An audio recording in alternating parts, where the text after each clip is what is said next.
Olá a todos, sejam bem-vindos à nossa segunda aula do curso de Fundamentos de Banco de Dados do semestre 2020.2.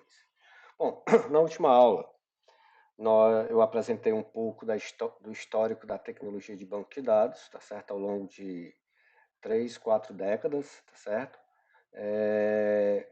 Após isso, apresentei a motivação para o desenvolvimento da tecnologia de banco de dados, tá certo?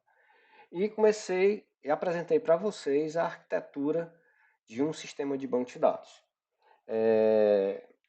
Talvez eu não tenha comentado na última aula, tá certo? Mas é importante deixar claro o seguinte, desculpa, que essa arquitetura que eu estou apresentando para vocês é um modelo abstrato de todos os componentes que um sistema de banco de dados deve ter.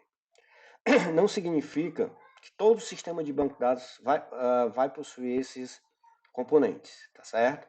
Mas os melhores sistemas de banco de dados, eles têm praticamente todos esses componentes. Bom, então a gente viu que um sistema de banco de dados, ele é composto pelo banco de dados, tá certo?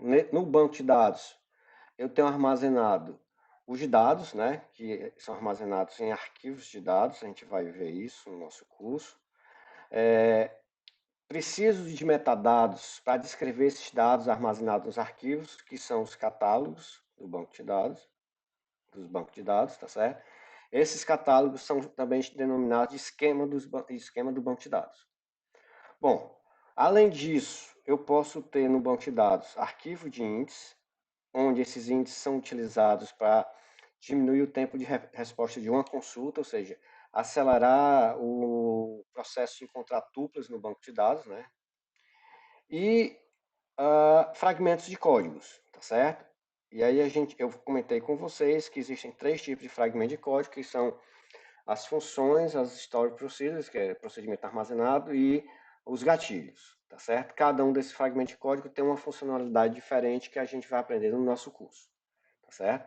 Bom, e além do banco de dados, o sistema de banco de dados é composto pelo sistema gerenciador de banco de dados, que é o sistema que é responsável por garantir o armazenamento eficiente, um acesso, o acesso a esses dados no banco de dados, o controle de concorrência e recuperação. Bom, para garantir isso, tá certo? O sistema gerenciador de banco de dados, ele tem vários componentes, então tem o componente aqui que é o gerenciador de armazenamento, que tem comportamento semelhante a um sistema de arquivo, e acima desse componente foram construídos outros componentes, né, desenvolvidos outros componentes, que vão garantir todas as propriedades de um sistema de banco de dados. Então, falei que nós temos o gerenciador de buffer, né, o gerenciador de transações, responsável por garantir o controle de concorrência e a recuperação de dados. O gerenciador de buffer, esqueci de destacar, ele é responsável por quê? Para manter dados mais acessados em memória principal. Isso é importante por quê? Porque vai evitar que esses dados estão sendo constantemente acessados, eu preciso ficar sempre indo em disco acessados, eles já vão estar em memória principal.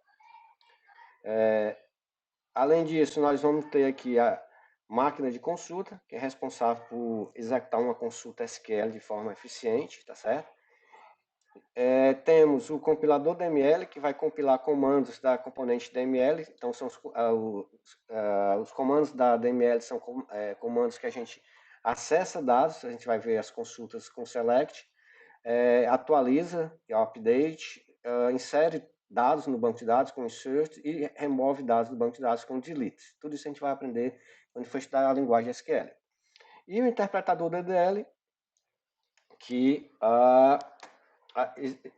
é responsável por executar comandos da componente da linguagem de descrição de dados, da linguagem de consulta SQL, por exemplo, tá certo? Que são comandos do tipo create table, criar tabela, alterar tabela, criar uma visão, criar um índice, assim por diante. E tem o pré-compilador DML, tá certo? Que muitos sistemas de banco de dados têm esse componente por causa de sistemas legados. Através desse sistema legado, os dados são acessados, existe a possibilidade de acessar dados com comandos embutidos dentro de um programa numa determinada linguagem que a gente chama linguagem hospedeira. Pode ser C, antigamente tinha COBOL e assim por diante. Bom, então, o SGBD, tá certo? Que é a componente software do sistema de banco de dados. Ele é composto pelo compilador DML, né? Como foi falado na última aula. Ele analisa sintaticamente e semanticamente os comandos DML, expressa em uma linguagem de consulta, por exemplo, SQL, traduz esses comandos para uma forma de representação interna, por exemplo, a álgebra relacional ou o cálculo relacional. A gente vai estudar essas duas formas de representação de uma consulta, tá certo? E adianto para vocês que a base do processamento de consulta em banco de dados relacional é a álgebra relacional. Vocês vão entender por quê ao longo desse curso e principalmente quando vocês forem fazer a disciplina de SGBD. Bom, o pré-compilador DML, ele é responsável por traduzir os comandos DML em chamadas a procedimentos na linguagem hospedeira. Então, o pré-compilador DML tem que funcionalidade. Como eu vou embutir comandos DML dentro de uma linguagem hospedeira, por exemplo, C, se eu for compilar esse programa C, o compilador C vai dar erro porque ele não entende a sintaxe de comandos SQL. Então, para isso, eu preciso, antes de compilar em C esse programa que tem comandos SQL, passar o pré-compilador, tá certo? E esse pré-compilador, ele sempre vai fazer o quê? Sempre que achar um comando SQL, ele vai transformar em chamadas a procedimento da linguagem hospedeira, tá certo? Bom, o interpretador DDL vai interpretar comandos DDL e vai armazenar esses comandos no catálogo do banco de dados, tá certo? Então eu tenho lá, por exemplo, tabela contendo os metadados, que seria o que? O esquema do banco de dados ou o catálogo do banco de dados, tá certo? Eu comentei com vocês na última aula a diferença de compilador para o interpretador, tá certo? Então é a mesma diferença que a gente tem em linguagem de programação. A linguagem compilada, antes de executar, eu tenho que gerar o executável daquele programa, e sempre que eu for executar o programa, eu não chamo mais o programa fonte, mas sim o executável dele, tá certo? Já no interpretador, eu sempre vou executar o programa a partir do programa fonte, tá certo? Então, no caso do SQL, a ideia eu tenho uma consulta sobre o banco de dados, que é uma expressão da linguagem DML, né, do componente DML, da linguagem SQL. Essa consulta vai ser compilada no sentido de gerar um plano de execução para ela, e da próxima vez que eu for executar a consulta, eu já executo a consulta a partir do plano de execução construído anteriormente. E quando eu vou executar um comando DDL, tá certo? Toda vez que eu for executar aquele comando vai ser interpretado e executado, tá certo? Bom, então o outro componente que a gente viu do SGBD é a máquina de consultas, tá certo? Essa máquina de consulta é responsável pela otimização de consulta, tá certo? E geração do plano de execução. A gente vai, isso vocês vão ver na disciplina SGBD, tá certo? Como funciona esse processo de otimização de consulta e geração do plano de execução. Bom, o gerenciador de transações, eu tinha comentado, ele é responsável pelo controle de concorrência e pela recuperação do banco de dados após falha. O controle de concorrência é importante por quê? Porque eu posso ter várias transações, né, várias aplicações acessando um mesmo dado do banco de dados. Se eu não fizer um controle de concorrência, tá certo? Pode ser gerado estados incorretos no banco de dados. Então, quando havia sistema de arquivos, não existia essa funcionalidade de controle de concorrência, e o sistema de banco de dados foi o que introduziram essa funcionalidade. Então, com o controle de concorrência, não é a possibilidade de ser gerada inconsistência no banco de dados em função de execução concorrente de várias aplicações acessando o mesmo conjunto de dados. E recuperação após falha, né, seria o quê? O banco de dados está sendo acessado por milhares de transações, há uma falha, então o mecanismo de recuperação vai entrar em ação e vai recuperar o banco de dados a um estado que havia antes da falha, tá certo? O gerenciador de buffer é responsável por manter na área de buffer, tá certo? A área de buffer é memória principal, páginas mais acessadas, né? E para isso existem várias políticas de alocações de páginas em buffer que LRU, MRU, FIFO, ARC, Essas políticas, né, a gente vai estudar na disciplina de SGBD. Né? Por enquanto é importante vocês saberem que isso existe, tá certo? E que tem desempenha um papel fundamental no banco de dados para garantir a performance na execução de consulta, porque nem toda vida eu vou precisar em disco para acessar os dados que devem ser retornados para uma determinada consulta. Bom, o gerenciador de recuperação é responsável pelo armazenamento físico em memória secundária, né, que é a memória persistente. No banco de dados, eu comentei há pouco, nós temos os arquivos de dados, né, onde estão armazenados os dados, arquivos de índice. Deixa eu só mostrar para vocês aqui um detalhe.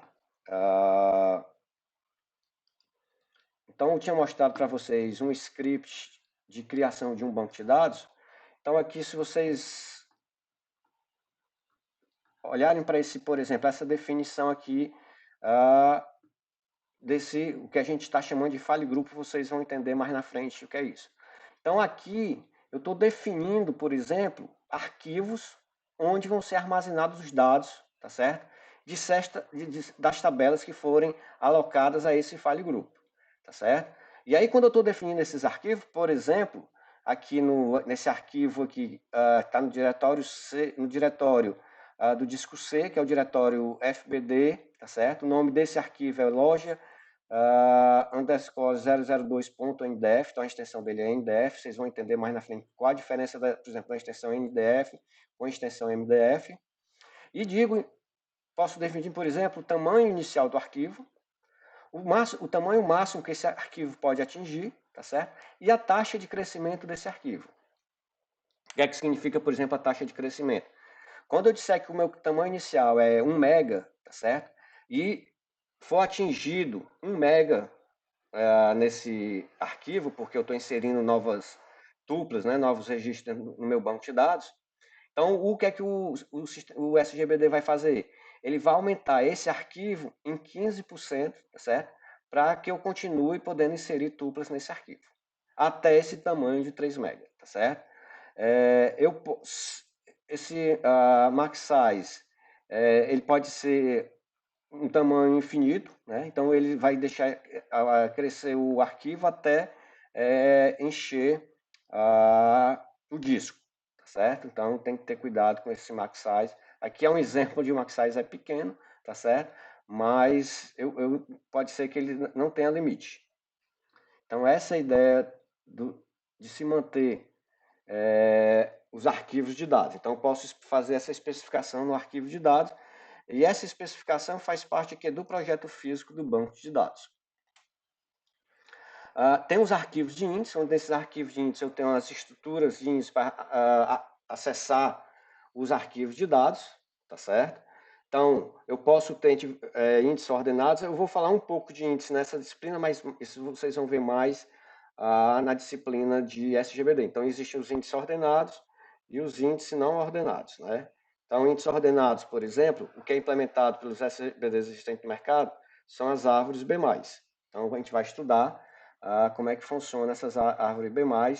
Eu vou mostrar como vai funcionar nessa disciplina, tá certo? Mas na disciplina de SGBD vocês vão entender com mais profundidade como é que uma árvore B+, tá certo? E a estrutura de índices não ordenados são os índices hash, tá certo?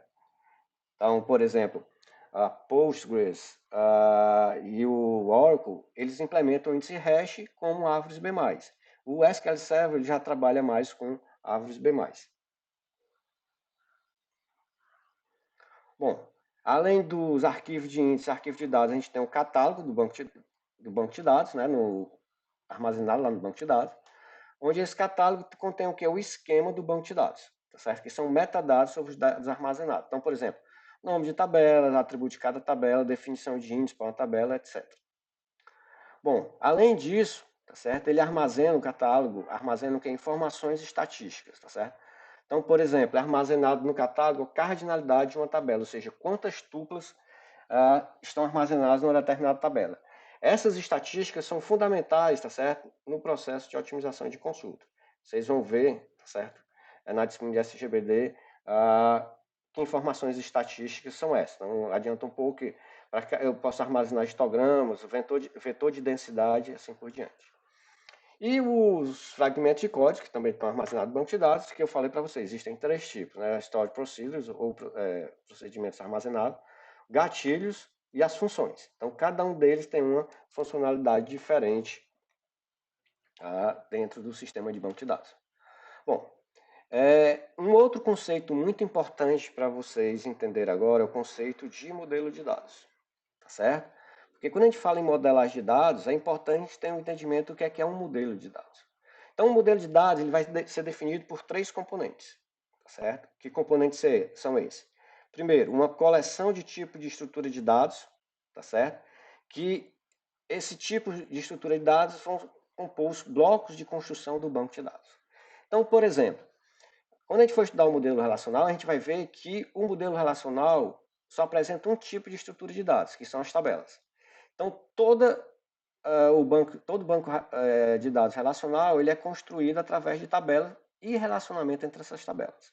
Tá certo? Bom, um segundo componente lá de um modelo de dados é uma coleção de operadores, tá certo? Para o quê? Para que eu consiga acessar os dados armazenados no banco de dados. Então, essa coleção de operadores podem ser aplicados a qualquer instância dos tipos de dados definido para o modelo. Então, vocês vão ver que, por exemplo, se eu pensar na álgebra relacional, vão existir vários operadores que a gente vai estudar mais na frente. A seleção, a junção, projeção, tá certo? A agregação, a ordenação, assim por diante, tá certo? E um terceiro componente seria a coleção de regras de restrição de integridade, tá certo?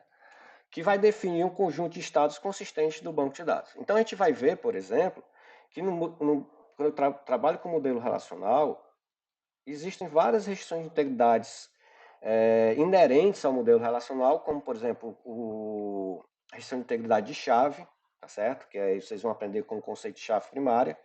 A restrição de integridade referencial, que vocês vão aprender com a denominação de chave estrangeira, tá certo? Então, existe uma série, tem restrição de domínio, então, existe uma série de restrições de integridade já inerentes àquele modelo de dados. Mas vocês vão aprender também a definir restrições de integridade, tá certo? Para aplicações. Então, para um determinado tipo de aplicações, eu posso construir um determinado conjunto de restrições de integridade através dos conceitos de gatilhos. Então, isso a gente vai aprender mais na frente. Tá certo? Bom, e aí qual seria a principal funcionalidade do modelo de dados? Vai ser representar dados do mundo real, tá certo? Só um instantinho. Então, a principal funcionalidade é representar dados do mundo real. O que significa, o que está por trás dessa ideia de representar dados do mundo real? É capturar a semântica e incorporá-las em um banco de dados, através por exemplo, através do modelo relacional, eu representar os dados de uma universidade. Então, se eu uso o modelo relacional, significa o quê? Eu vou representar os dados do mundo real através de quê? Do conceito de tabelas e relacionamento entre essas tabelas. Então, essa é a ideia do modelo de dados. Eu ter a capacidade de representar dados do mundo real. E a partir dessa representação, conseguir armazenar os dados, tá certo? No banco de dados de acordo com aquele modelo.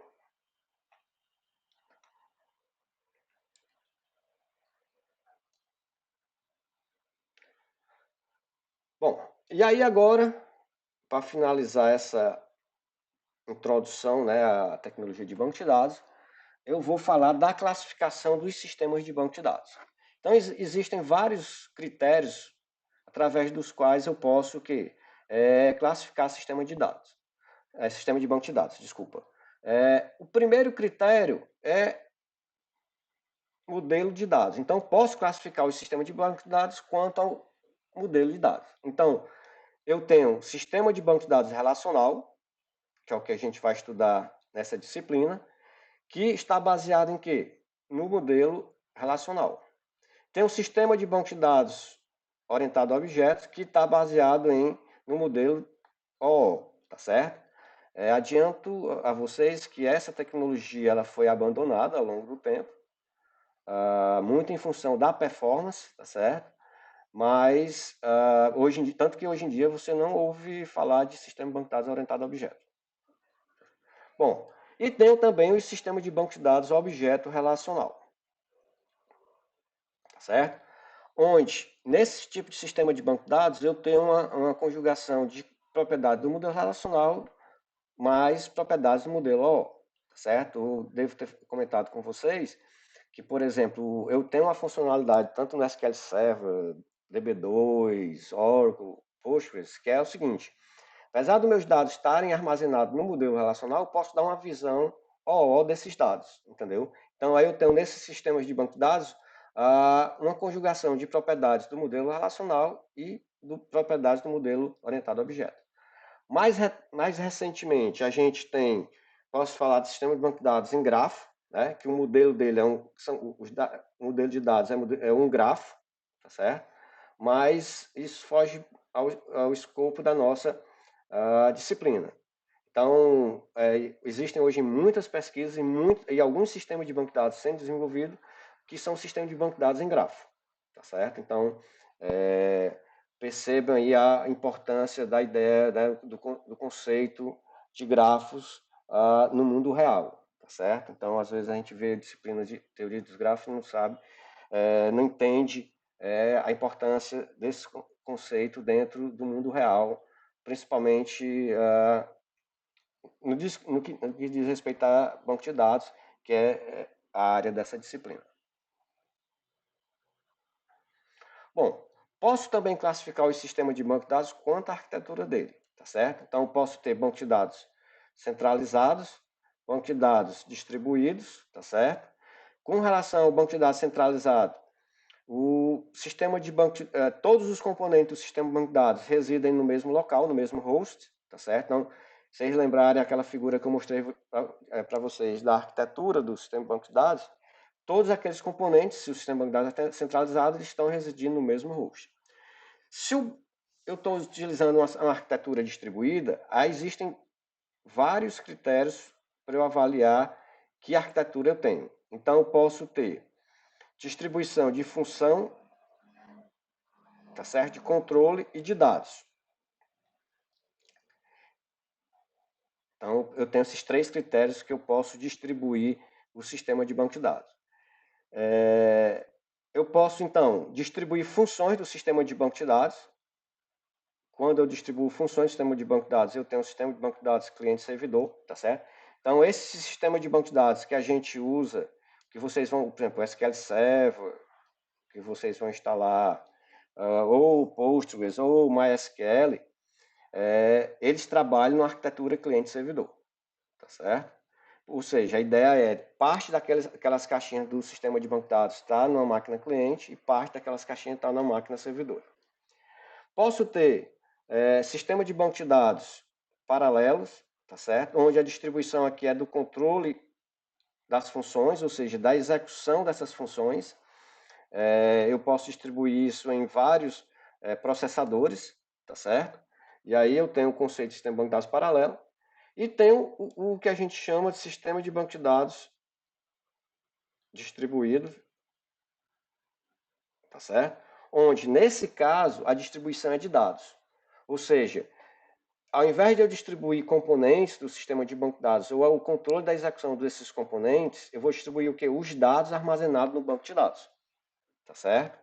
Então, são os três tipos de arquitetura distribuída que a gente pode ter de sistema de banco de dados. Arquitetura cliente-servidor, arquitetura de sistema de banco de dados paralelos e arquitetura de sistema de banco de dados distribuídos.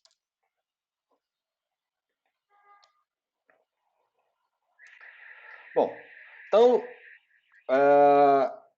na próxima aula, a gente já vai começar a estudar modelagem de banco de dados, né? Porque o primeiro passo para entender a modelagem de um banco de dados é entender esse modelo de dados, entidade e relacionamento, tá certo? Que através dele a gente vai ser capaz de fazer uma modelagem conceitual de banco de dados, criar um modelo lógico do banco de dados.